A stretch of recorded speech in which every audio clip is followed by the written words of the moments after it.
మోసం చేసిన వాళ్లే దేశాలు పట్టుకుని తిరుగుతున్నారు. మీరెందుకమ్మా అంత దిగులు పడతారు? అమ్మా, నువ్వు వెళ్ళి రెస్ట్ తీసుకో అమ్మా. ఎక్కువ ఆలోచించకు. ప్రాబ్లం ఎలా వచ్చిందో అలాగే పోతుంది, సరేనా? పర్వాలేదు నాన్న.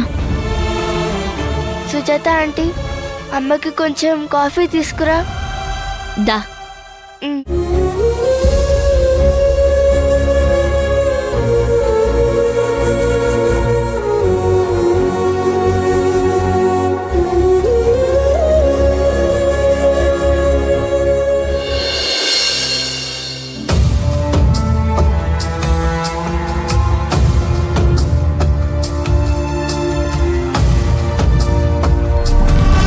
భవానీ అక్క, అమ్మ ఎలా ఉంది? నువ్వెలా ఉన్నావు? పరిస్థితిని గమనించే ఉంటావు కదా. ఒకరోజు సంతోషంగా ఉంటే ఇంకో రోజు ఏదో ఒక సమస్య. దాన్ని అమ్మ కష్టపడి సాల్వ్ చేసుకుంటుంది. ఇంకేముందలే అనుకునే లోపు ఇంకో ప్రాబ్లం స్టార్ట్ అవుతుంది. స్కూల్లో ఒక టెస్ట్ అయ్యాక ఇంకో టెస్ట్ పెడతారు కదా, ఆ టెస్ట్ అయ్యాక ఇంకో ఎగ్జామ్ వస్తుంది. జీవితం కూడా అలాగే అయ్యింది. ఏంటి, ఏమైంది? మనం భైరవి ఇన్ఫ్రాస్ట్రక్చర్స్ అని ఒక కంపెనీ మొదలు పెట్టాం కదా. ఆ కంపెనీ ఆధ్వర్యంలో ఒక బ్రిడ్జ్ కట్టారు. ఆ బ్రిడ్జ్ ప్రారంభం కాకముందే ఆ బ్రిడ్జి మీద పగుళ్ళు వచ్చాయి. మీడియాలో అంతా ఇదే వార్తలు. అమ్మ గురించి, మన కంపెనీ గురించి అందరూ చెడ్డగా మాట్లాడుతున్నారు. అమ్మ ఒక పని మొదలు పెట్టిందంటే ఆ పని అయ్యే వరకు అమ్మ వదిలిపెట్టదు. ఇటువైపు నుంచి తప్పు జరగకూడదు అని రూల్స్ ని స్ట్రిక్ట్ గా ఫాలో చేస్తుంది. అయినా బ్రిడ్జ్ క్రాక్ అయిందంటే ఇందులో ఎవరో హస్తం ఉంది. అమ్మకొచ్చిన చెడ్డ పేరుని మనమే సరిదిద్దాలి. మనం చిన్న పిల్లలం, మనమేం చేయగలం? బ్రిడ్జ్ గురించి మనకేం తెలుసు?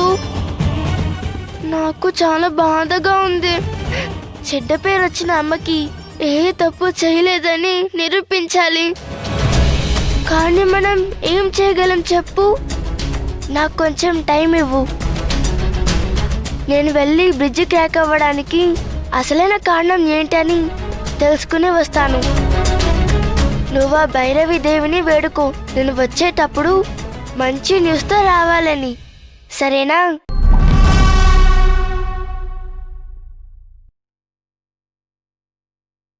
అమ్మ భైరవి,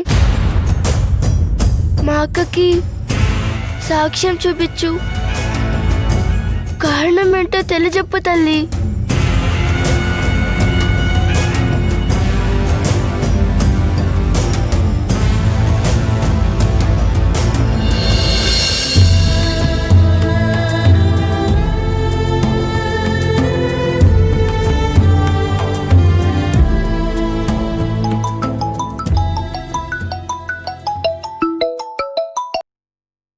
చెప్పప్పన్నా.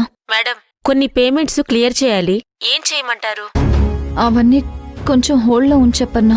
కొందరు క్లియర్ చేయమని ప్రెజర్ చేస్తున్నారు మేడం. ప్రస్తుతానికి పరిస్థితి బాగాలేదు. వాళ్ళకి కొంచెం వివరించండి. పరిస్థితి చక్కదిద్దుకున్నాక పేమెంట్స్ చేద్దాం. వాళ్లతో నేనొకసారి మాట్లాడాలి. మాట్లాడాక సెటిల్ చేద్దాం. అలాగే మేడం. సరే.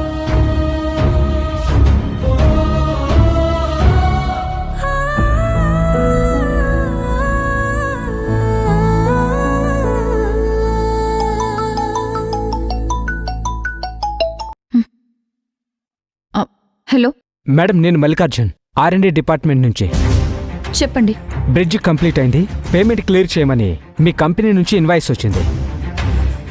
ఏ అర్హత ఉందని పేమెంట్ డిమాండ్ చేస్తున్నారు? ఆ ఇన్వాయిస్ ఇప్పుడు పంపించింది కాదు. ప్రాజెక్ట్ ఎప్పుడు కంప్లీట్ అయిందో అప్పుడు పంపించింది. సీఎంతో ఇనాగ్రేషన్ అయిన వెంటనే పేమెంట్ క్లియర్ చేస్తారని చెప్పారుగా. మీకు ఎట్టి పరిస్థితుల్లోనూ పేమెంట్ జరగదు.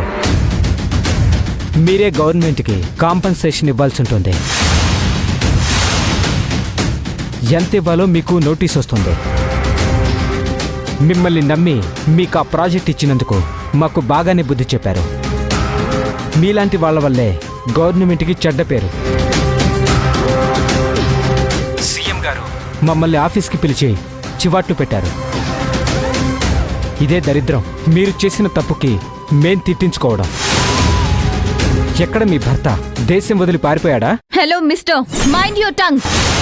మేము నిన్న మొన్నటి నుంచి బిజినెస్ లో లేము. ఇలాంటి వాటికి భయపడి పారిపోవడానికి. లీగల్ యాక్షన్ ఏమున్నా అది మేం ఫేస్ చేస్తాం. మాకిదొక్కటే బిజినెస్ కాదు. తెలియకపోతే తెలుసుకోండి. ఎక్కువ మాట్లాడాల్సిన అవసరం లేదు. బ్రిడ్జ్ ఎందుకు పగుళ్ళొచ్చిందో ఇన్వెస్టిగేషన్ జరుగుతుంది కదా. ఏ కారణం తెలియకముందే మేము అపరాధులం అని మీరెలా చెప్తారు? Who gave you the permission to talk like this? అది కాదు మేడం. Stop it.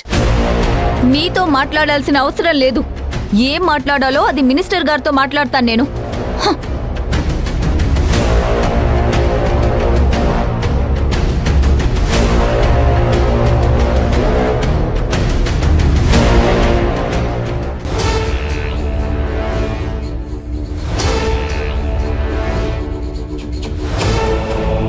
తెలంగాణ మాత్రమే కాదు, ఇండియా మొత్తం ఈ బ్రిడ్జి గురించే మాట్లాడుకుంటున్నారు.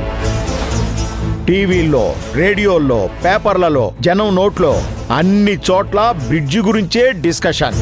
నీ శక్తి చూస్తుంటే నాకు చాలా గర్వంగా ఉంది. కానీ ఒకే ఒక విషయం ఏంటంటే, బ్రిడ్జిని పూర్తిగా ఎందుకు పడేయలేదు?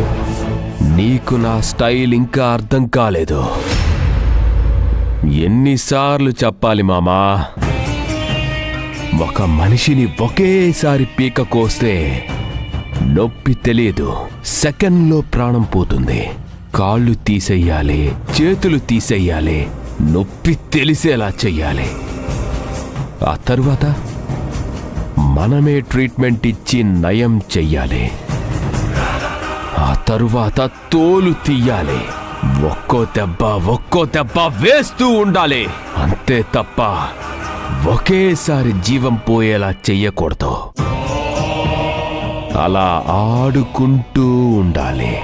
నువ్వే చూసావు కదా మామా, పిల్లికి చలగాటం, ఎలుకకి ప్రాణ సంకటం. నువ్వు చెప్పే దాంట్లో ఏదో మజా ఉంది. ఓడ విషయంలో శివగామికి టెన్షన్ లేదు, కానీ ఇప్పుడు బ్రిడ్జ్ విషయంలో శివగామికి విపరీతమైన టెన్షన్. జనానికి అంతకు మించి